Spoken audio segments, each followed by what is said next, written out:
What is going on, fellows, folks, and friends? This is a Big Dudes in the Trenches podcast.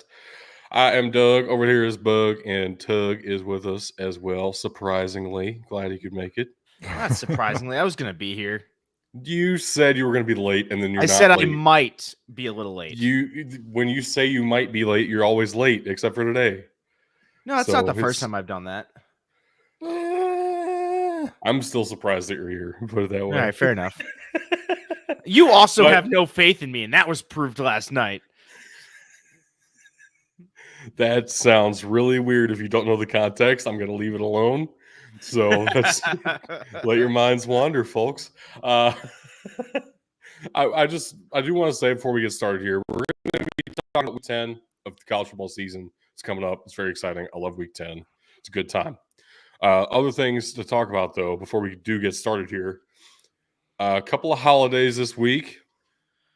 Tuesday was College Football Playoff Selection Committee Day. Good. No other holiday on Tuesday. Know that for sure. Yesterday was a Catholic bullshit holiday.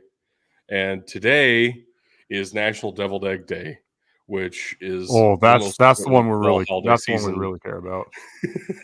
that is absolutely the one we actually care about.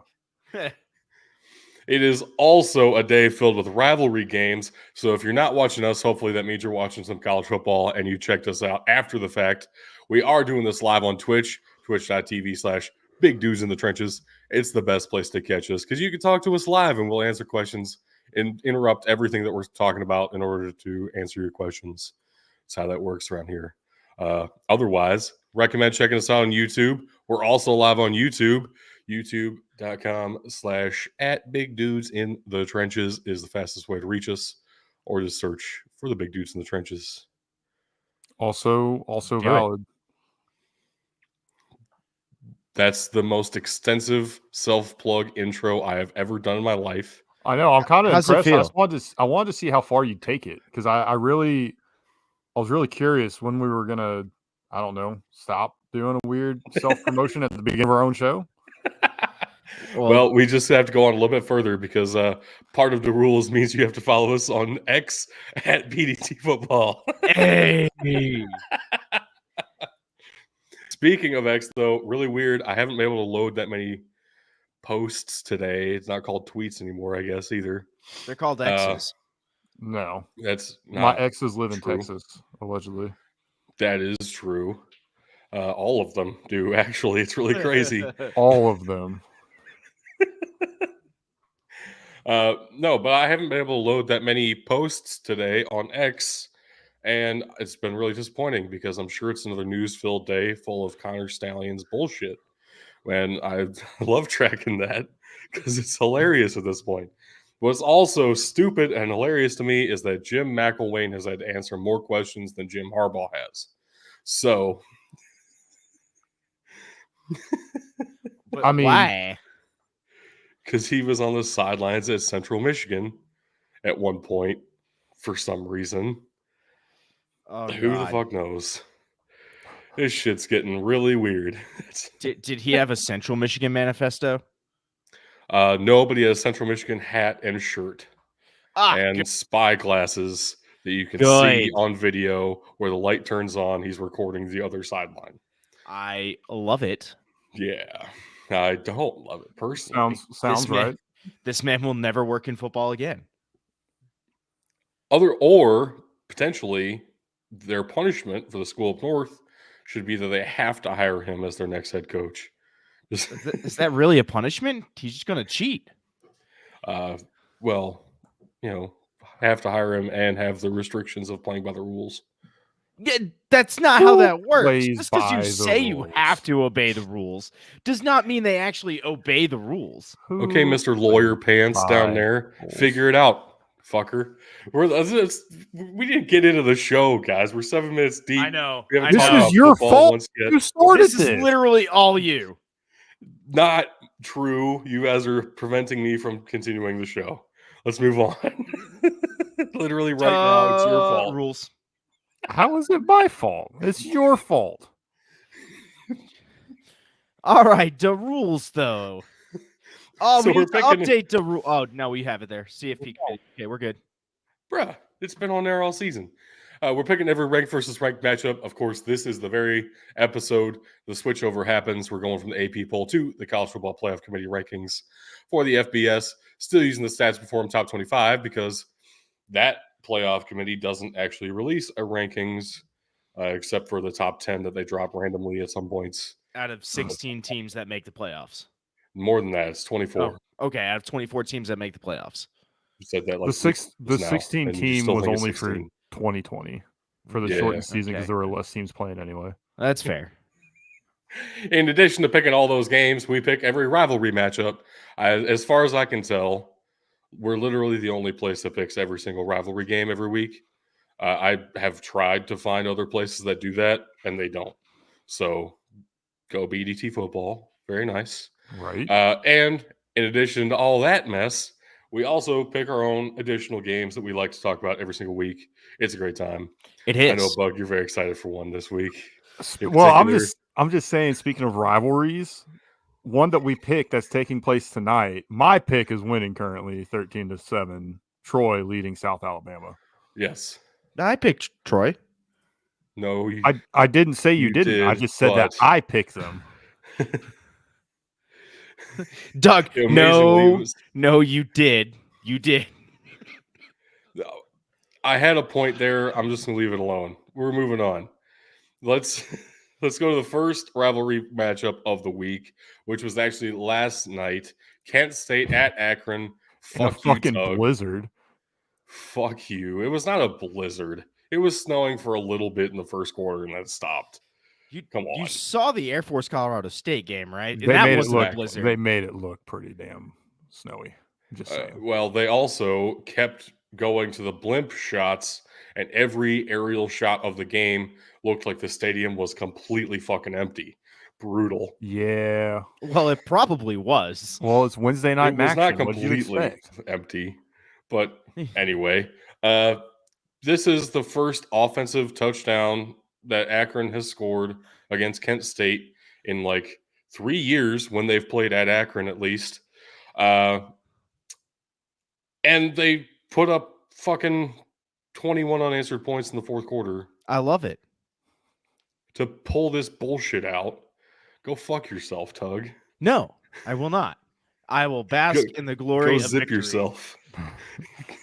He is known to zip his wiener up in his jeans. Oof, that has happened. Yeah, go zip yourself. It's worse punishment. Look. All I'm saying is I prevented the skunk, and I happened to take a win with it too. You prevented the zip, which is weird because you do it all the time. I did it once. For a grown man, you do it way too often. You know this by now. You say or do one thing one time, and we will clown you for the rest of your life. You're lucky I don't put it on a poll of what age should be the last time you zip your cock up in your fucking zipper. Talking about dicks and zippers, and you say put it on a poll. That's real weird. Oh, now it's going up on a poll for sure. Along with what we should call one of our rivalries. Or at least what I'm dubbing a rivalry. It's my game to watch. We'll get there. These records are updated to include that Kent State Akron debacle, the battle for the wagon wheel that Akron pulled out of fucking nowhere. Hey, mama rock me. Unfortunately, she's only rocking Tug. It's ridiculous. This show is so weird, man. We gotta move on. Tonight, as we are live, there are 3 games going on. All 3 of them are rivalries, so we made picks for all 3 of them. Starting us off, TCU at Texas Tech. Texas Tech's up at half. Actually, it's a little bit into the third quarter now. 20-14. TCU just scored. I have it up. I'm watching college ball, okay? Are you happy? I can't fucking believe it. I expected you to have all of your monitors. You didn't even have us up on any screen. You just had nothing but Tennessee, Pittsburgh. Oh, just all of my screens. Yeah, nothing but NFL action, I'm sure. It's a cocky of NFL action. And then you're going to justify it by saying Kirk Herbstreit does the games. Oh, God, no. I wouldn't even make that argument. Oh, God, no. What's wrong with Kirk Herbstreit? He's not as good in the NFL as he is at college. I mean, that's true for his career as well. But yeah, I think his broadcasting career, I feel like it's kind of lateral. No, I enjoy him more as he prefers college. You can tell. Yeah. Yes. As do we. So we're talking about college football. Get back on track here. Next up, Wake Forest at Duke. This one is at halftime at the moment. 14-14. Riley Leonard's not playing. I know Graham Barton was a game time decision. And their left guard, who I can't remember the name of at the moment, shame on me, was also a game time decision. Their two best offensive linemen. The fact that they're tied right now is impressive to me in itself. It feels like Wake Forest should be dominating. They were for a minute there, but Duke with 14 points in the second quarter to tie up the ball game. Yep. See how this goes. And then, of course, we all did pick Troy. The only game that we all agreed on. Troy did take the lead. The only game I wasn't the dissenter on.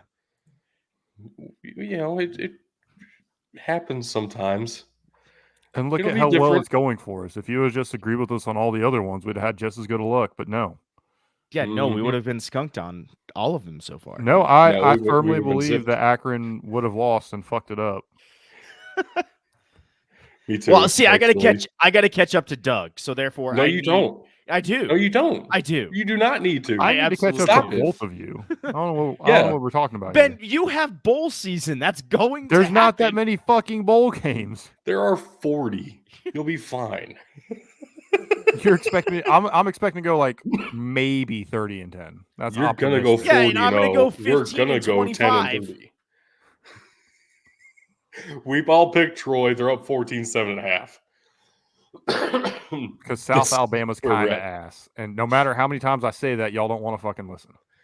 I don't want to fucking listen because look at how badly they beat Oklahoma State to start the season, and Oklahoma State got into the top 25. Fuck this committee, dude. Speaking of, the fucking committee happened. Now we go back to the bullshit. Oh my gosh, dude! Air Force at 25 really pissed me off. The bullshit. Throw that out there. Hold on. Let's stick on this for a second. The fact that your team was number 1 and you were more pissed off that Air Force was 25. You didn't even talk about the fact that Ohio State was 1. Yeah, it was mentioned because you went through the whole list, but you spent the whole time bitching about how everybody else was ranked. Meanwhile, here I am as an Air Force fan going, yeah, okay, I can see where they're coming from. Like, I can't see where they're coming from. Happy. No, I am. Oh my gosh. No, Doug's not. Oh. I hate that we are number 1 for the record. That's the real issue. Every year that we've been ranked number 1, we've blown it somehow. Every year we've been slept on, we make it in and at least do well. But we need some good things to happen for me to be happy. I'm not happy at the moment with any of this. Fuck the playoff committee. I just want to say, as fairly impartial to Air Force, I don't, and with bias against Tulane, I guess you could say. But legitimately, I don't think Tulane should be as high as they are. 3 weeks in a row, they've skated by and just barely gotten away with a win, and they already have a loss on top of that. So I am an advocate. To Ole Miss, and they are number 24. It's not like they're that high. They should be swapped with Air Force. All right, that's all I'm saying. I'm fully an advocate for, your champion until you lose, and they have not lost a conference game, so good on them. But guess what? They lost to a non-conference opponent, which is something that they didn't do. They beat a much better non-conference opponent in the Cotton Bowl last year. But we're going to give them a pass because it was an SEC team that they lost to. I guess it does just mean more. So I'm sorry. I shouldn't have even brought it up. I might have a much different tune next week if Air Force handles its business against Army. But the way they've played, like you guys keep bringing up the last few weeks, Air Force looked good last week against Colorado State. They looked okay against Wyoming, and they looked honestly kind of average against Navy. So like I said, I'm looking at the last few weeks too going, this kind of makes sense. I just believe firmly with every fiber of my being, every Power 5 team is much more terrified of the triple option in a bowl game than they are of Tulane. That's probably fair. 100%. Because I was going to say, if we really want to have this argument, the question becomes Tulane versus Air Force head-to-head right now. Who are you taking? I would take Air Force almost 100% Really? on that. Yes. I think because we I've all watched Tulane would play a couple because times. we're hoping for the Blue Falconing. No, okay. Blue Falcon has already happened. The Air Blue Force Tulane, straight up. The Where Blue you Falconing going? aside, legitimately, Tulane has not looked as dominant as they have in years past. I don't believe they even play Navy this year, so it's not even like I have a one-to-one comparison, if you want to call it that, because Navy looks like shit this year. It's a 1-to-half comparison, really. Yeah, my point is, Tulane, their tenacity is the only thing that's got them through to the point that they're at. They have not been the better team in a lot of their games. That's fair. That's just what it is. They're getting by on heart, which is great, but we saw what happened when they played a good team, when they played a better team in Ole Miss. No, that's fair. I do agree with that to an extent. I would also say another thing I would be looking for in that matchup is whether Air Force's quarterback is fully healthy or not, which feels like a weird topic for some reason that no one's really talking about. Well, when you have Troy a Calhoun came out and said he's out for the season, and then he played the next game. So who knows? So, and here's the thing: you say it sounds weird, but when you have a no shit conference champion at track in the 200 meter on your team at quarterback, that is a big deal in the triple option offense. No, I meant it as if he's healthy, I would pick Air Force. If he's not, I would pick Tulane. I said it's a weird conversation because Air Force itself is being weird about the conversation, not that it doesn't matter. That's fair. I want to throw this out here too before we get going. Okay, last thing. Yeah, last thing. If this was next year, 1 through 12 would be the Big Ten, the SEC, and then Florida State as the lone representative of any other conference. Good. And depending on litigation, Florida State might be going to the Big Ten soon anyway. So, oh no. So then our first team from a different conference would be Louisville in the ACC, and then we're back to an SEC team. I thought Florida State was expected to go to the SEC. Nah, we'll see. We'll see. If the conversation for a different time. We need to move on. Let's talk about the ranked versus ranked matchups. Starting us off here at noon, big nude kickoff. Number 23, Kansas State at Texas. Matthew McConaughey will be the guest picker for big nude kickoff. Can they pick anybody else when Texas plays? Like, I feel like this happens every time they go to Austin. He's been doing game day. He's been doing game day a lot more. I think it's the first time I've seen him do big noon kickoff. Oh, big noon. Oh, my bad. Yeah. Yep. I assume game day was It's not there. big noon. It's big nude. Get it right. Is it naked news now? Yes. Have we got an update on Quinn Ewers, or is it? Oh God, I blanked on their second string. Not that it's a huge deal. I actually don't know the answer to that. It's not Arch Manning. That's the only thing I know.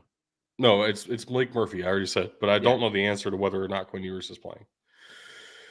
Either way, I'm picking Texas. Yeah, for me personally, that doesn't make that big of a difference, but it is important to note going in. I still take Texas. We're all going with the Horns, which feels like we're not giving Kansas State enough credit, considering they are the reigning conference champions. But this Texas team is actually legit this year, ? This feels like we're going to get fucked on this one. Prepare for the meme. Probably. And prepare for the meme here, too. Yep. Oh, yeah. You're guaranteed memeing right here. William and Mary at Albany. Great Danes have had a wonderful season to this point. Much better than most people, including us, anticipated. William and Mary has been about what everybody expected. Yeah. Right up near the top of the CAA, like hanging around with some teams. This feels like a very important game as far as the CAA is concerned, but also kind of might be a play-in game for the playoff. I know it's a little bit early to be talking that way about a game like this, but it feels like the winner has a much better shot at making that field than the loser would. I would absolutely agree, especially with where they're sitting. You already can see that they're on the cusp of making it or not. at the 23 and 24 spot, the last two teams theoretically to get in, not counting non-ranked conference champions that automatically get in. No, this absolutely has that effect. These guys, whoever wins this game, will have an inside track to the FCS playoffs. My money is going to be on Albany at home, and it's like you said, it's going to be a big game. Next up, Furman at Chattanooga. God, this slide is scary. ugly so far. Yeah, I think I clean it up here in a minute, but it's ugly so far. So Furman has looked phenomenal, gotta say, and Chattanooga's been so under the radar that it feels weird that we haven't talked about them enough. It's number 2 at number 14. Like, Chattanooga is legitimately a good team here. We're all picking Furman, though. Like, we all picked the Great Danes. We all picked Texas.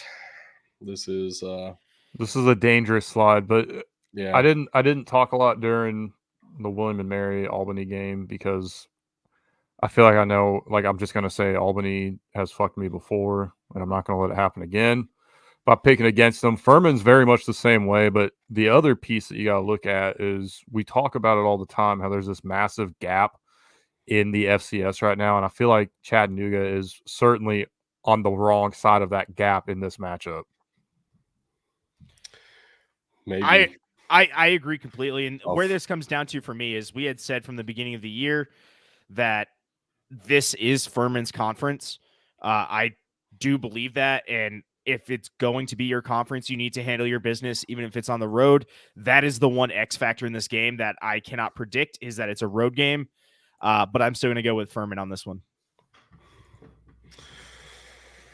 Yeah, I don't have a great reasoning like that. I just picked Furman. Next up, South Dakota at Southern Illinois. The Coyotes and the Salukis here in a big game to determine who might be second or third or fourth place in the Missouri Valley Conference. Who gets the right to play South Dakota State in the conference championship game? There is no conference championship. I thought there was. Yes. No. Sadness. Either way, this game is at Southern Illinois, which has made me feel pretty comfortable picking the Salukis. I don't like how comfortable I am picking the Salukis, though. Like, South Dakota is a good team. So what you said right there is exactly why I took South Dakota. I knew Ben was going to take the Salukis.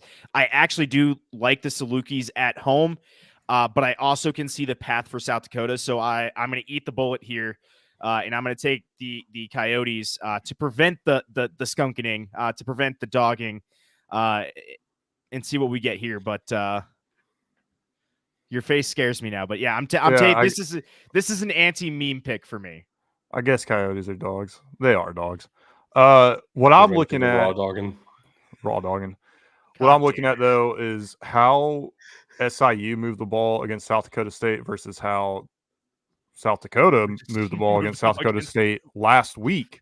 Yeah, both of them had the advantage of being able to play at home too, and for one, SIU had a much better passing attack, which I think is just indicative of Nick Baker, Dante Cox mostly. I mean, there's 88 yards through the air between the two of them anyway, and SIU's only touchdown.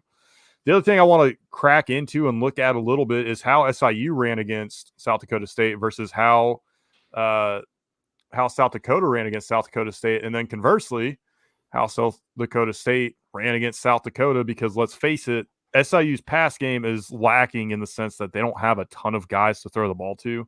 They don't have a back like Isaiah Davis, but they don't have a bunch of slouches back there either. I get the feeling that looking at the numbers and having been at the SIU game, SIU is going to have a much easier time moving the ball than South Dakota is going to have against the Salukis. And that's, if this becomes a defensive battle, it becomes a defensive battle, but the offense is going to crack through at some point, and I trust SIU to do that more than I trust South Dakota at this point, especially with the performance they put on last week.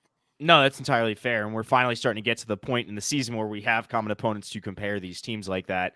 This is probably one of the first realistic times we've had a chance to actually do that. Yeah, and it's crazy. It's crazy, too, because it went South Dakota State. Like, these are 3 games in succession, too. So We're going to get to see sort of a rubber match of sorts here, at least for the Dogs against the Well, entire dogs. state of South Dakota. Oh. So we're not getting raw dogged. We are getting a rubber match instead. God. Also, Send it the has been slide. confirmed that Quinn Ewers had an actual separation of the shoulder, a little bit of a. It's not season ending, but it is a full dislocation. Malik Murphy is going to be playing. It is might not be season ending, but it is concerning for Quinn Ewers. Yeah, it's probably means he'll be coming back to college. That's what I was thinking. Yeah. Bad news for Arch Manning, actually. That's really who gets screwed in this one. It might be good news for him too, but yeah, that's a different story. Yeah, maybe he'll transfer.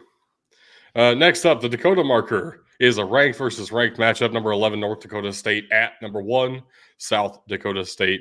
Yeah, we're all picking the Jackrabbits here. North Dakota State's looked a little bit vulnerable this season, at least when you compare it to it's weird 9 of the past 11 years. It's weird to say that. They're 6-2, and yeah, they were looking vulnerable. And now, granted, in those 2 losses, they did not look good.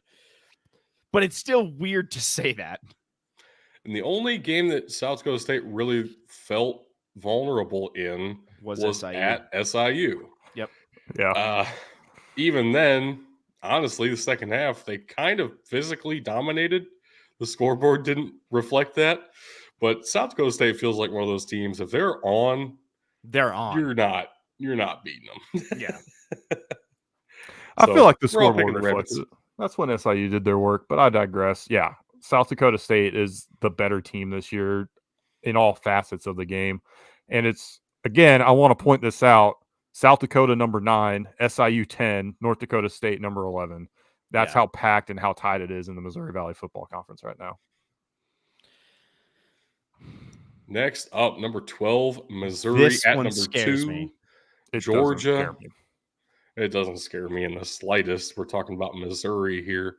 We did all pick Georgia, which is why Tug is scared. He's shaking his boots over the Missouri Tigers. Here's my thing: is if this were in Missouri, I probably would have taken Mizzou this year. Georgia's been a different team at home in Athens, but at the same time, this is their first real test of the season. Like, if we're breaking it down, how these teams have played, this is their first real test of the season. They really haven't had much else. They did play a really good UT Martin. Oh my God. I'm not letting you get away with that. No, denied. I think Missouri's a little overrated, and I'm not all that impressed with their offense. It's very boom or bust. If they move the ball, if they can get those short dump off passes and eventually get one to break long, they're going to be in business. But the problem is, I don't see how they're going to get the dump off passes, and I know Georgia's not going to let them have anything over the top. They don't have much of a run game to speak of. I don't see how this team is going to stack up against the number 2 team in the country. And let's be real, Georgia's been number 1 in the AP poll until, they probably still are in the AP poll, but we're going with the college football playoff poll. This is still a very, very, very good Georgia team. I would not be concerned about Mizzou right here. Like I said, Georgia, if this were on the road, I'd be a lot more concerned. Georgia has not played well on the road this year. They haven't had a lot of road tests either. But when they go home, they lock it down and they play lights out. So, well, it's the SEC, so tests. It just means more. It just means more, and there ain't no. So, next up, Oklahoma at Oklahoma State, and of course, what ESPN is advertising is the last Bedlam in history of forever.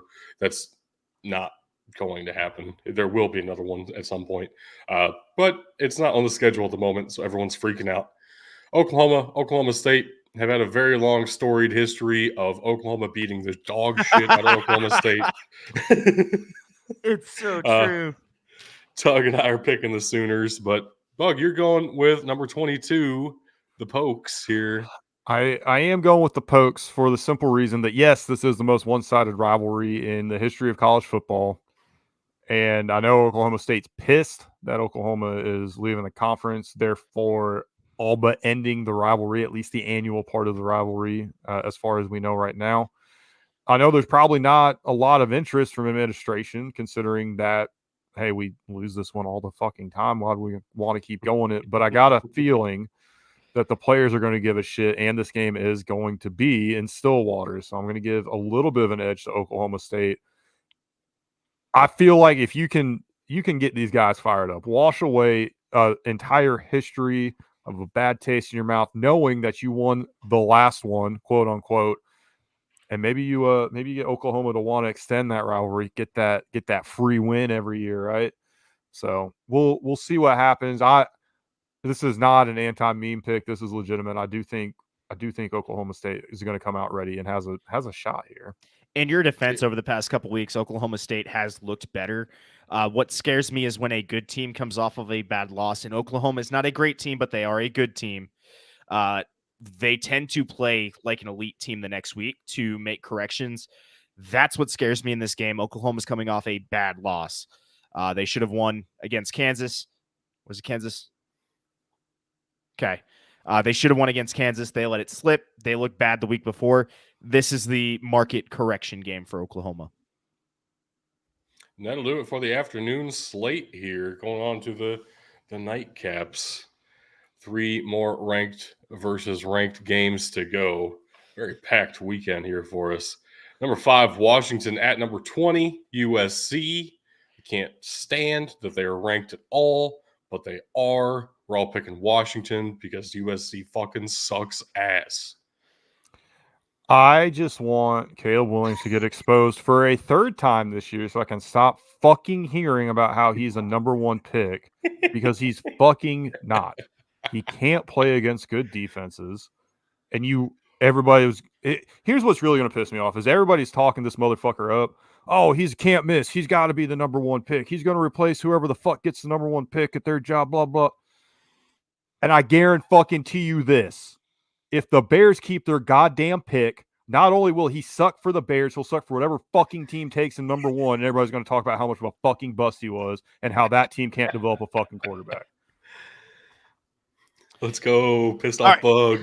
All right, so I'm taking Washington because USC's defense can't stop a beach ball. So, yeah. That was really the best you could come up with. Yeah, I thought I was going somewhere, and I wasn't. You tried. I'll give it to you. Next up, LSU at Alabama. LSU is underrated, in my opinion, as I already said earlier in the episode, at number 14 there. But it's also Alabama. We are all picking the Crimson Tide here. One interesting stat before I let you guys jump on this.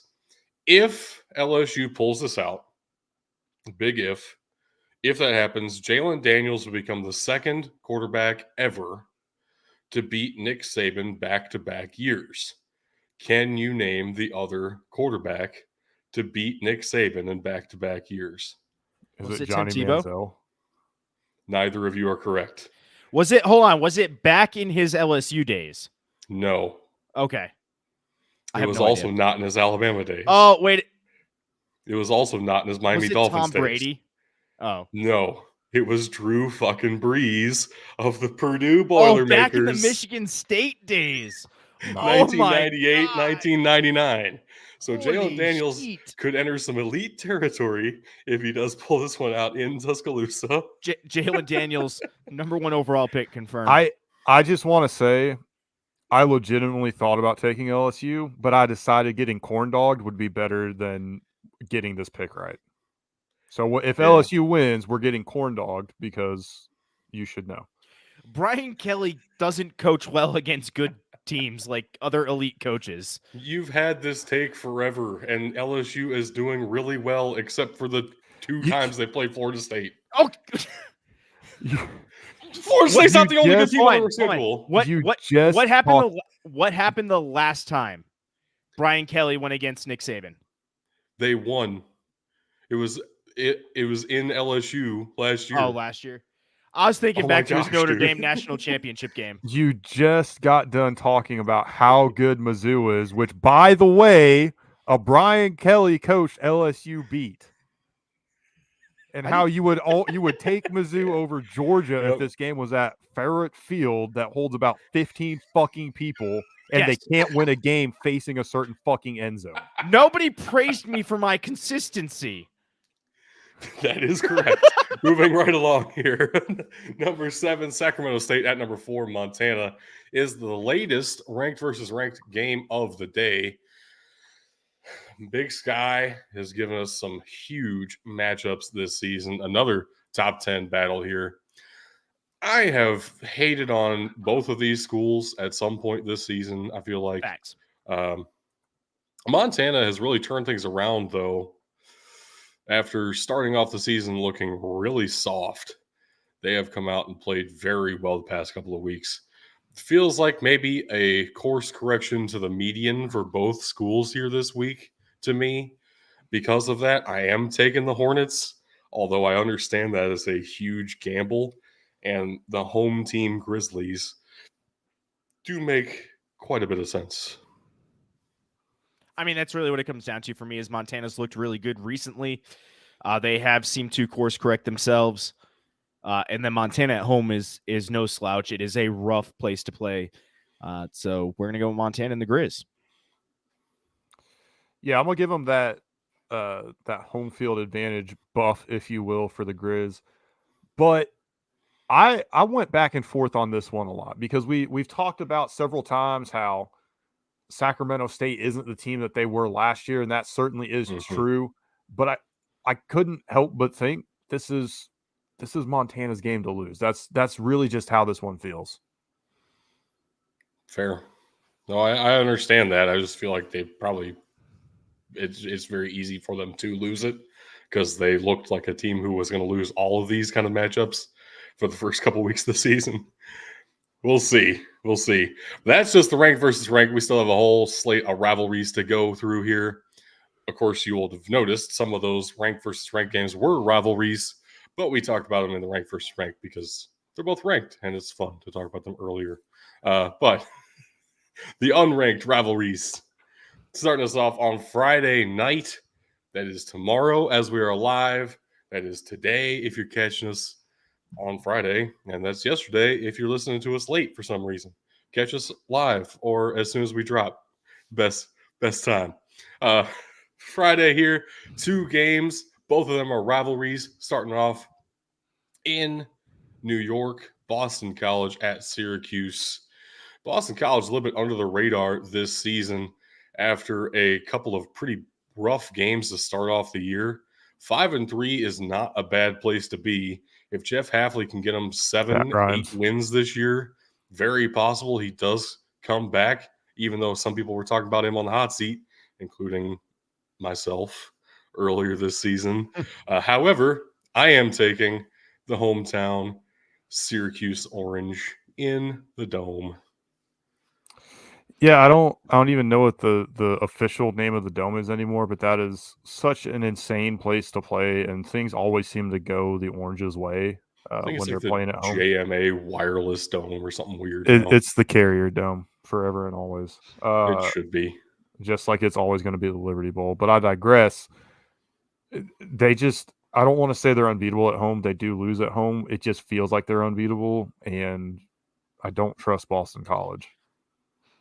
Yeah, Boston College is one of those teams that you can't quite know how to predict, but Syracuse also is one of those teams. I like the matchup here. Boston College has looked like a different team the past few weeks. Their opponents have not been top-notch, but they have looked like they have also gotten back on the right track here. You're fighting for bowl eligibility here. Get that out of the way. I'm going to go with the Eagles. And next up, Border War in the Mountain West, Colorado State at Wyoming. Potentially the toughest place to play in all of the FBS. If you listen to the big dudes in the trenches, at least Wyoming is a very difficult stadium to perform well in. If you can jump out to a big lead in the first half, you're probably okay. If you go in with like a 1 or 2 score lead at halftime, that altitude eats at you by the middle of that fourth quarter, and it's called the Border War for a reason. These two schools are not that far apart. The elevation change between Laramie and Fort Carson actually is decently significant. Fort Carson's pretty fucking high up too. Oh, I'm sorry, Fort Collins. It's Fort about Collins. the same height as Air Force, but that's still about 1,000 feet up from there. I mean, it's still noticeable. Yeah. Give it that. It's better than if you were at sea level, but it's still Correct. noticeable. It's better we than are all San picking Diego the State Cowboys. playing there. So Yeah, Wyoming's a better team all around. I hate Wyoming, but at the same time, they're a better team. They're at home, which I already gave them the edge there. Yeah, I'm taking Wyoming here. Yeah, Colorado State's been surprisingly decent this year for a lot of reasons. Wyoming's better. That's where we're at. That's really all it comes down to. Next up, starting us off here on Saturday, Central Connecticut State University against Sacred Heart University in the Constitution State rivalry. This game can only be found on NEC Front Row. So figure that out if you want to watch this game. Have you figured it out? I have not, actually. It's probably like a streaming service, and I'm going to try to get it off of Sacred Heart's online schedule, because that was the only place I could actually find a link to it at all. It's whatever. Central Connecticut State is off to a 3-5 start this year. Sacred Heart, the only win they've had on the season is the last time that we talked about them in their other rivalry against St. Francis. So very weird season for Sacred Heart.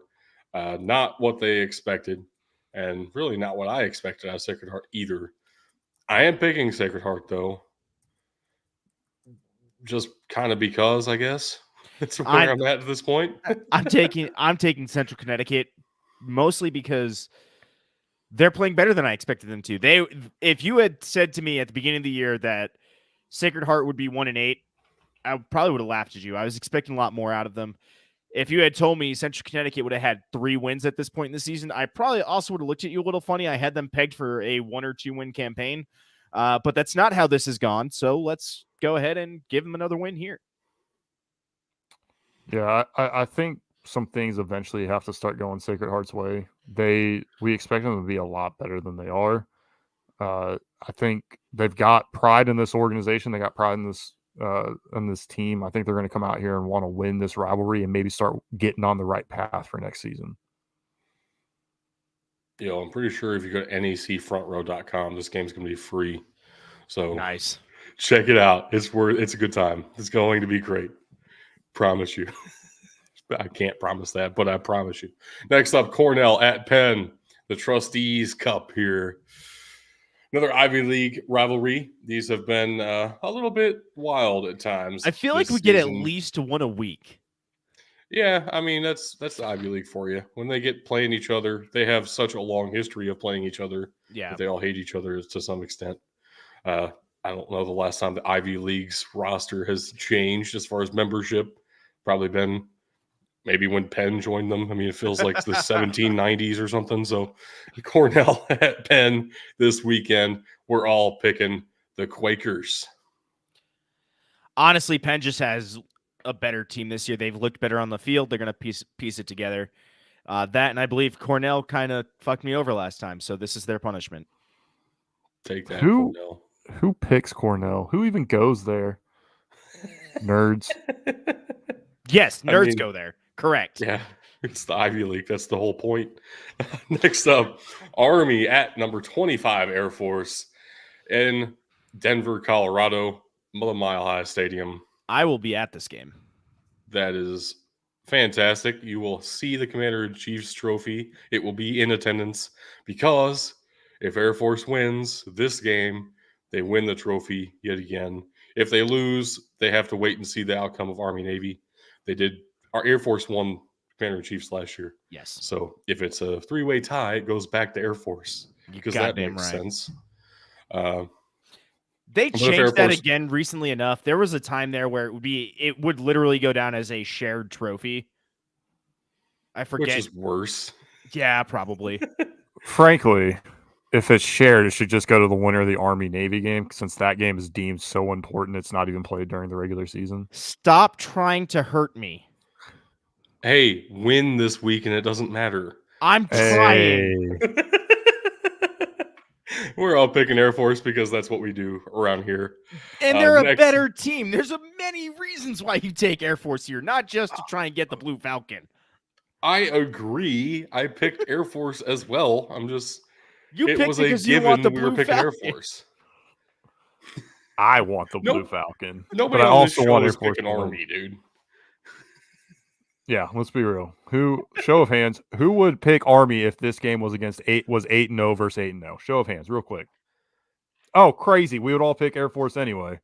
Moving on. Look, I'm Next up. contractually obligated to pick Air Force, okay? No, you are not. I kind of am. It's not a contract. Next up, number 21, UT Martin at Tennessee Tech. This is the second of 3 games in the Sergeant York Trophy rivalry.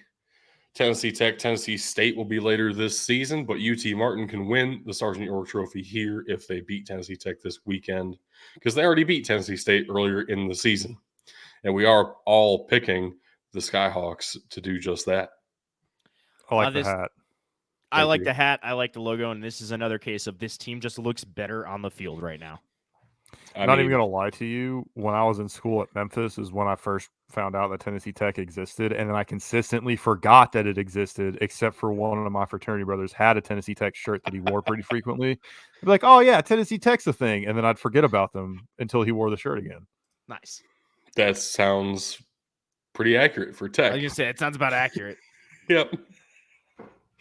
Next up here, UCF at Cincinnati, which is it's a budding rivalry. It's still relatively new, going back to their days in the American together. Cincinnati's looking for that first Big 12 win, though. It would be hilarious if it comes against the Knights of UCF. It would barely fucking count. That's honestly kind of why I picked them. Is I've got them in an old American style matchup here. They're familiar with the opponent. This, frankly, probably is their best chance to get a Big 12 win. And it's at home, so I'm going to go and take the Bearcats here. Yeah, my problem is Cincinnati has looked very, very, very fucking lost since Luke Fickell left. UCF has not. They just are not as talented as I think they thought they were. So I don't know. Maybe they weren't fucking national champions. I'm picking them out of spite because really I don't want either of these teams to win. But I think UCF has a better chance of winning than Cincinnati. I knew when I put this game on the slides that you were going to have a hard time picking it because you hate both schools so much. I really thought about just putting a text box saying, fuck both these teams, give me a loss. I thought you were just going to put Memphis' logo. That's what Doug did with Idaho State. I just said, fuck it, give me somebody else. Memphis wins because these two teams don't have to fuck us over with the referees every year. Next up, number 11, Penn State at Maryland. The wheels have been falling off the Maryland go-round. Yeah, but October is over. The month of October, and November has never been any better for them. So here come the Nittany Lions getting themselves back on track after a rough weekend against Indiana. We're all picking Penn State. Yeah, it's a get-right game for Penn State. Maryland has not looked good. They've struggled the past 3 weeks. Granted, one of them is forgivable against Ohio State, but then a bad loss to Illinois, and who was the other one last week? Was it Northwestern? Yeah, that's not good. Not looking good. Not playing an angry Penn State team. You mentioned Indiana. We've talked about Texas Tech already on this show. I just want to say RIP Bobby Knight, the legend. You should join our Discord. We have commemorated Bobby Knight in all the ways he would want to be remembered. And I'm talking about Indiana and Bobby Knight because Maryland fucking sucks once they start playing Big Ten teams. And even with James Franklin's faults, Penn State's going to dominate this one. It would be really hilarious if this is how Maryland gets the bowl eligibility, knocking off Penn State. And if they do, we get Bobby Knighted. Fair. And it needs to be Bobby Knight and then the chair going across the screen. Fair. I will concede. Hitting a terrapin. I will concede these terms. I'll figure it out. Next up, Marshall at Appalachian State. This one will be on NFL Network because why not? Marshall always. I feel like Marshall is always the team that ends up getting at least one, if not two, NFL Network games a year. Right, and they always do really fucking good on the NFL Network. It does feel that way, but which this game explains is my pick. This game is in Boone, North Carolina, which explains my pick. Yeah, that Only explains my pick too. This game is Weird things guaranteed to happen be in the the most hills. entertaining game of the weekend. It's on NFL Network. It's Marshall. It's Appalachian State. It's a Fun Belt contest. It will be the greatest game of all time. Oh, and they're both 4-4. Yeah. Oh, yeah. This is going to go down as one of the classics of all classics of college football history. It's just get ready for a wild one and watch it be like 37-0 because I said that.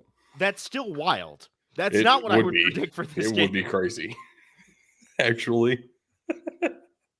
Next up here, let's talk about Boise State at Fresno State. The battle for the milk can. Fresno State is looking to basically stamp their way through the rest of the Mountain West on their way towards playing Air Force in that Mountain West title game, which would be very entertaining, must say. Air Force Fresno State feels like the championship game we deserve. But Boise State stands in the way first in a rivalry matchup at Fresno State here. I'm picking the Bulldogs. What are you guys thinking? Fresno State at home's a different beast. Boise State has not looked quite as good as they should this year. Yeah, I'm going to take Fresno State. To avoid the memeing, partially, is why I'm taking Boise State. But the reason I say that is because I feel like this game is primed for it. Boise State beat a team that we already considered very good just last weekend in Wyoming, and they beat the dog shit out of them. Now, they were at home. I get it. Maybe not as impressive as beating Wyoming at Wyoming. It certainly isn't. But they've played a lot of other really close games. The other game they've really gotten the break speed off of them is against Washington, who is a very dominant team. They've seemed to have been missing a little bit of a finish to their game, and that's why they're 2-2 in conference play. That's why they lost to Memphis, and that's why they lost to UCF. I do think that this team has the tools to succeed. I think if they want to be able to keep some hopes and something to build on for next year, this is a big game for them to win, and it'll ruin Fresno State's season a little bit and open the door for some other teams in the Mountain West to maybe sneak in and play Air Force in that conference championship game. Yeah, you bring up Wyoming, but that game was at the Boise Blue Waffle, Field. So just a little bit of a different tilt than what we might see in Fresno. Little bit of a different feel. Oh, yeah. God. Nope. We're just going to leave it alone. Nope.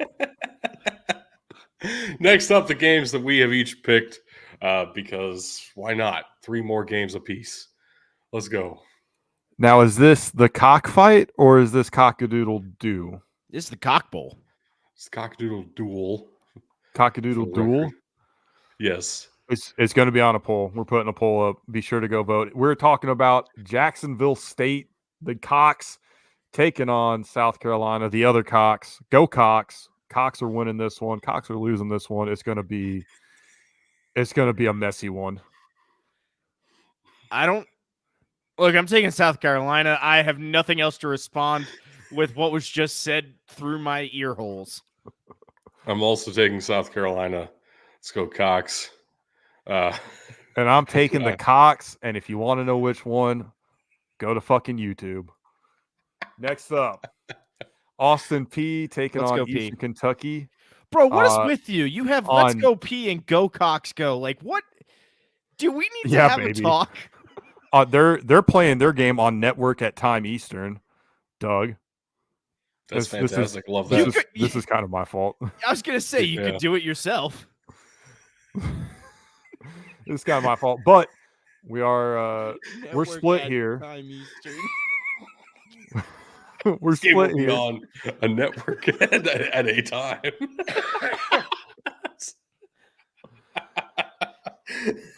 Oh man, it's going to be on ESPN Plus because of course it is. Of course it is. It's at 5 Eastern. I'm taking Austin P. Doug is taking Eastern Kentucky. I want to know what's going on there. We know Tug's saying Let's Go P. We know who he's taking. Doug, what are your thoughts here? Yeah, I still have an unrealistic belief in Parker McKinney, and I will say I do think the 4-4 record for Eastern Kentucky is extremely, extremely misleading. 2 of those losses are against Power 5 FBS opponents. Another one of those losses is to a top 15 Western Carolina team by 3 points. And then the other one is by 3 points to a very potential playoff team in Gardner-Webb on the road. Like, I think Eastern Kentucky is legitimately underrated because of that 4-4 record. Austin Peay, on the other hand, yes, they're putting together a decent season. It's about what we expected of Austin Peay. I don't feel anything necessarily special about this squad compared to previous teams. They've also had a couple of slip-ups recently, not in terms of losses, but double overtime against Southern Utah. That's sketch to me. It's Southern Utah. Come on. I agree with you, but I also know what Austin Peay brings to the table a lot more than Eastern Kentucky, and I knew I could sucker you into taking Eastern Kentucky, so I had to take the opportunity to maybe gain a spot on you. This was very much a strategic pick for me for a game because of everything you said. Yes, Eastern Kentucky is underrated. I do expect it to be a good game. Could get a bonus point. But two, I knew you'd take them because I knew you had a favorite player at quarterback playing there. So you've fallen straight into my trap. Congratulations. Ha! I will play my trap card.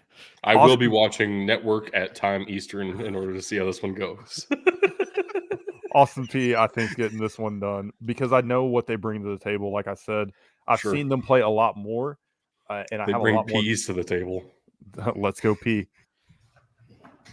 Let's go Peay. What a great way to end on that one. We're going to end with a boring one. It's Western Kentucky against UTEP. UTEP kind of sucks. Western Kentucky is a chicken nugget. We got Cox, Peay, and chicken nuggets. It's going to be a fantastic weekend for me. Come hang out with me.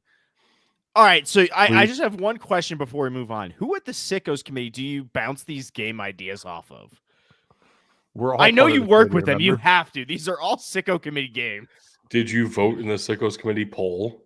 I did not. Yes, my poll results are in our Discord. Link's going to be in the description. It's been rolling across Final the bottom. Tally is also in the Discord. Yes, see the top 30, or you can go check them out on X. I don't think they respected what I put in there because I said JMU not being allowed in a bowl game, and they just said JMU was ranked. So I would like to just let everybody know JMU not being allowed in a bowl game was my official pick, not JMU itself. We'll see. You're probably in the others receiving votes category. JMU not making a bowl game somewhere. I need to go see it. Yeah, it's probably going to be me. Somebody wrote out this entire paragraph about how JMU deserves to be in. It received a vote. Damn it, that wasn't me though.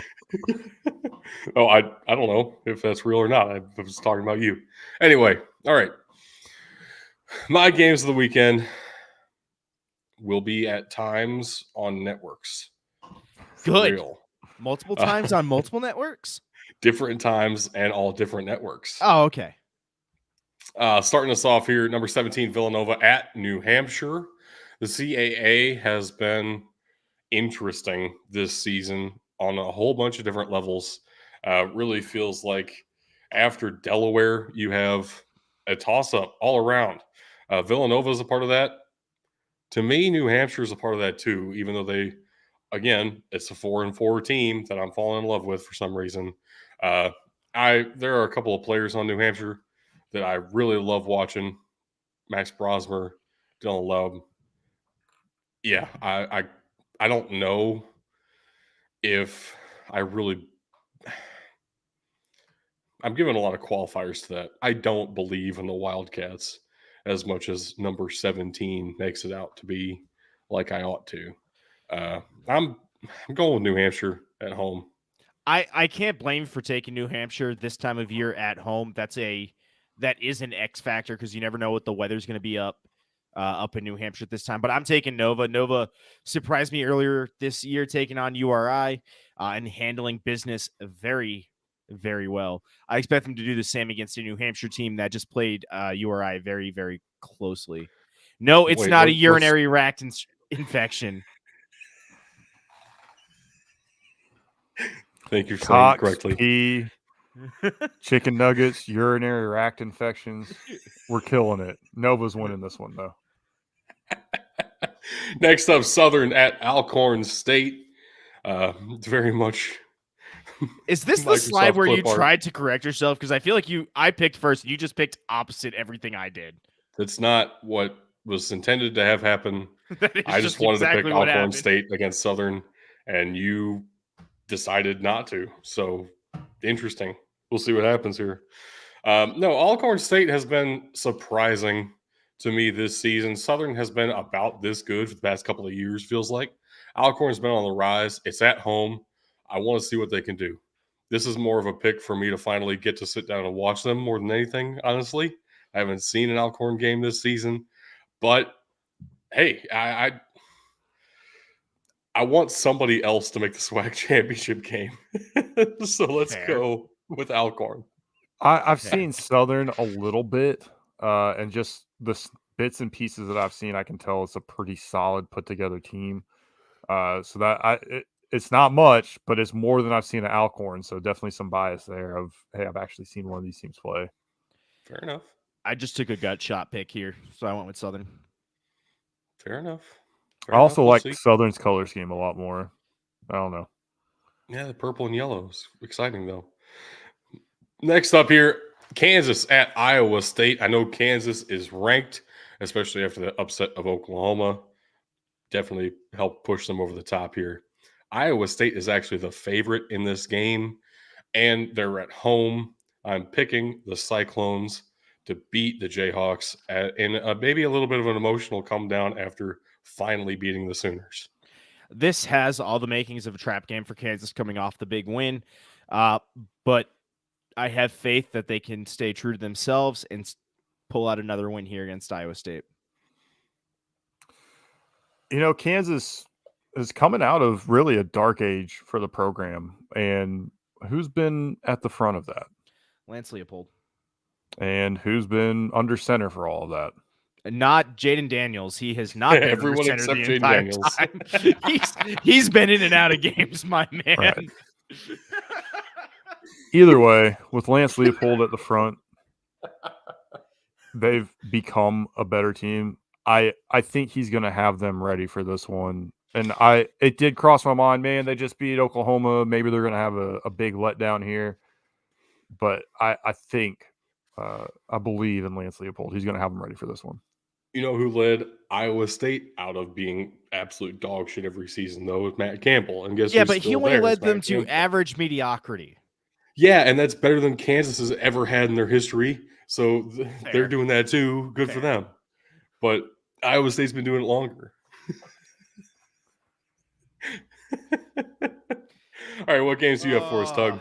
All right, I'm rolling in here. I got an SEC matchup to start the day because it just means more. I'm not surprised at any of these picks. Arkansas, I am looking for them to fight to make something out of being 2-6. I've got Arkansas traveling to Florida at 12 Eastern on ESPN2. Look, I don't think either of these teams have lived up to expectations. I also don't think Arkansas has played to its potential this year. That's what makes this game really interesting for me. Florida has a chance to clinch a bowl, and Arkansas has a chance to avoid being eliminated from a bowl. I really do think this is going to be a great game today, or not today, this weekend. I'm going with the Gators, though. Bug, I see you're going with the Pigs. I can't blame you, but what brings you back to the Pigs side here? It's that time of year where teams do start getting eliminated from bowl contention. I don't trust Florida. That's really the big thing here. Does that mean you trust Arkansas? You need an offensive line to win games, and Arkansas has done a really good job of letting all of their offensive linemen get injured. I'm really confused. Who are you picking? The flip side of this is I really don't trust Florida, and I get to say, woo, pig suey, and it'll be much louder on Monday after Arkansas wins this one. All right, fair enough. Be great, but Arkansas's on the road, and they suck. All right, my next game, I'm going to the Big Sky. There's always entertaining matchups there. I'm taking Portland State, taking on UC Davis. Both are 4-4 here, both kind of in the middle of the pack of the Big Sky at 7 o'clock Eastern on ESPN+.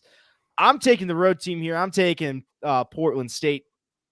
You guys are taking UC Davis. What are you seeing? I don't trust either of them at all. Correct. I flipped a coin, legitimately. I thought about just putting a random logo up here again because that's what Doug likes to do whenever Portland State's involved. But UC Davis has just had better moments this year. They've definitely had worse moments too. But I feel like we're talking about them more in a positive light more than we have been with Portland State. This really just came not a coin flip quite like Doug said, but this was close. UC Davis has my last memory of them being better than Portland State. It's that easy. My thought here is Portland State has taken would they take the beating from Washington or Oregon and then turn around and gave the same beating back to a Division II opponent in the first 2 weeks of the season? That was just a wild turn of events, but I do like Portland State here. I have no good reason for it, just taking a gut shot. And then my final game at 8 p.m. Eastern in prime time on the ACC network, because they don't deserve a real primetime slot, either of these teams. We have Florida taking on the Wolfpack at NC State. Miami at 6-2 taking on the Wolfpack of NC State at 5-3. Look, guys, I like the Canes. They've turned around. They finally started winning ACC games, and they also tend to win ACC games on the road, not at home. This is a road game. I like the Hurricanes here.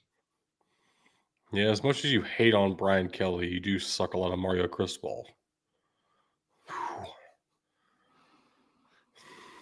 He's not wrong. Picking the Wolfpack here. Fuck the Canes.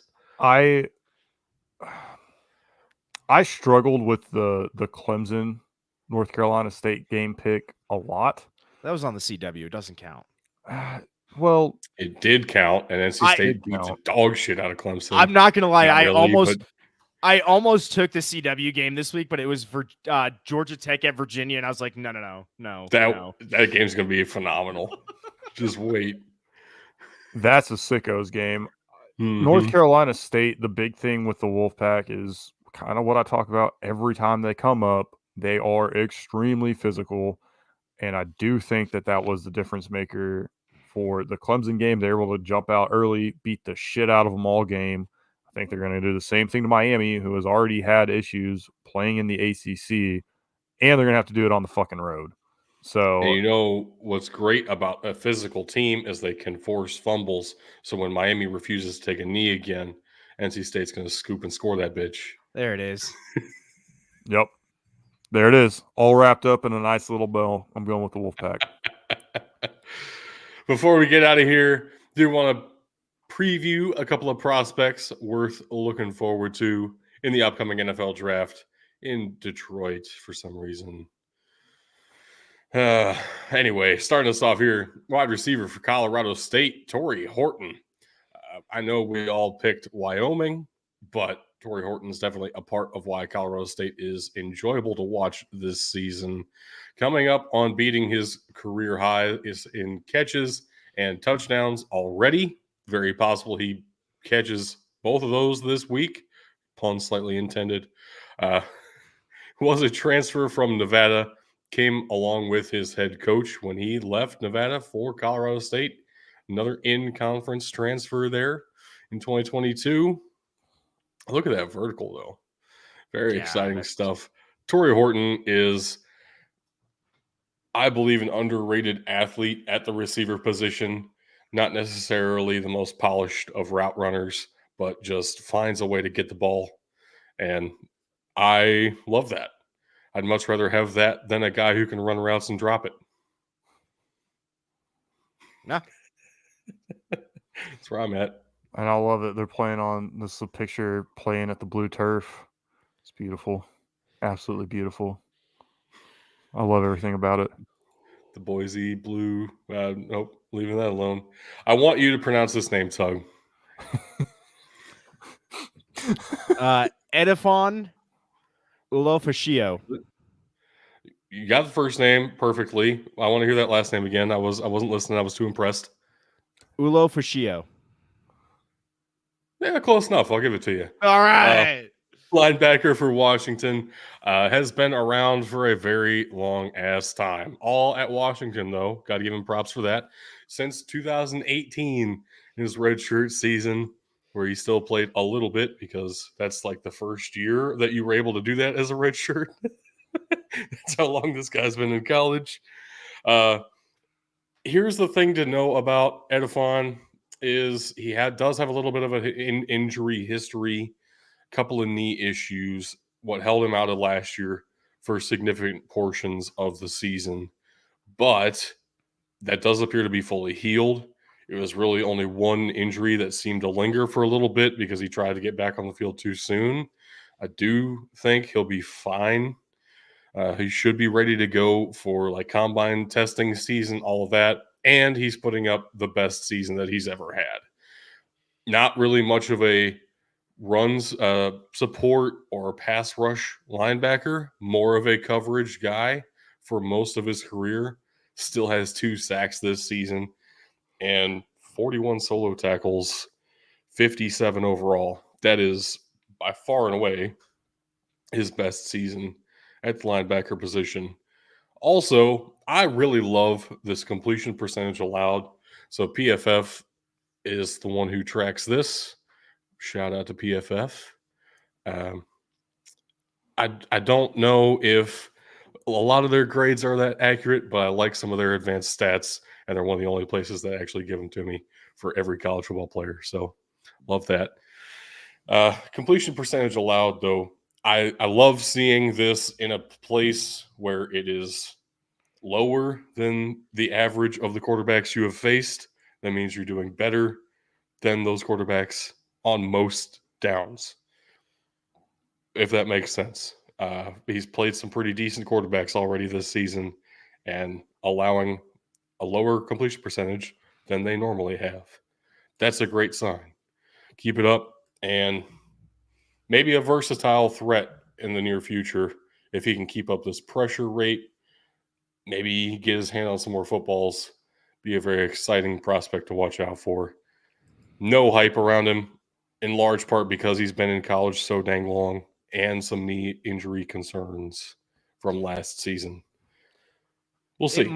It might be a little unfair to say. The only thing I would like to see more out of him, he's clearly a coverage linebacker, which is fantastic.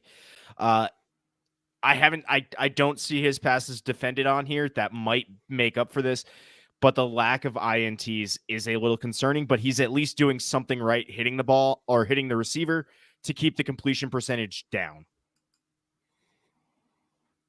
Yeah, and we'll have to watch him against Caleb Williams this week, which should be pretty telling. I'm hoping that Caleb Williams throws him 8 interceptions because that would be great for multiple reasons. Yes. You just want to see future Big Ten teams go against each other. I get it. Exactly. That's what it's all about, baby. Oh, man. I guess that's going to do it for the big dudes in the trenches this episode here. Before we go, I guess go around the horn here, but I do want to start us off with I had this idea. I want to run it by you guys. That's dangerous. I know. Hear me out. I was going to make a belt out of watches. It sounds like an interesting idea, but I was concerned it might be a waste of time. Yes.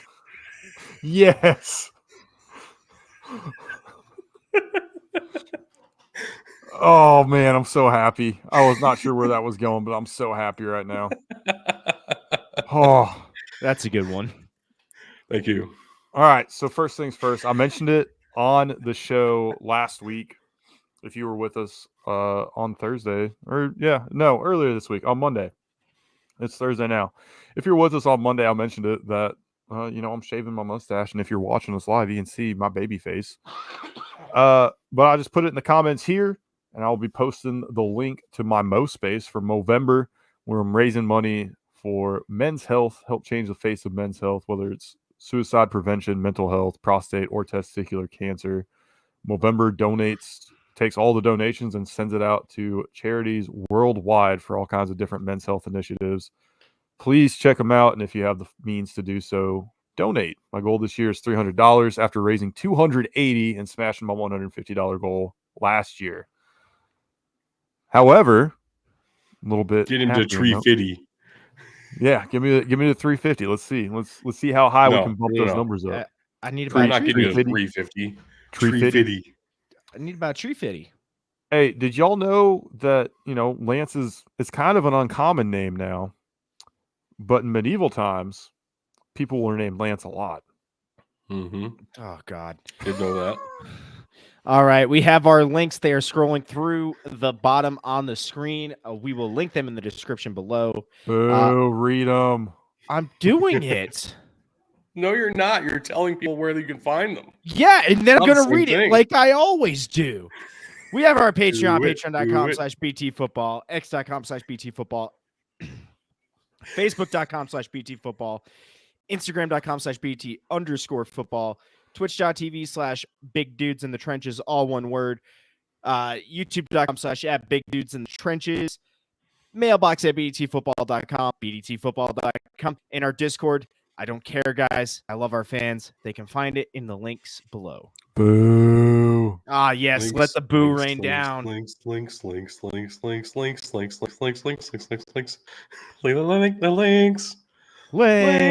Read them, Tug. I did. One more time. One more time.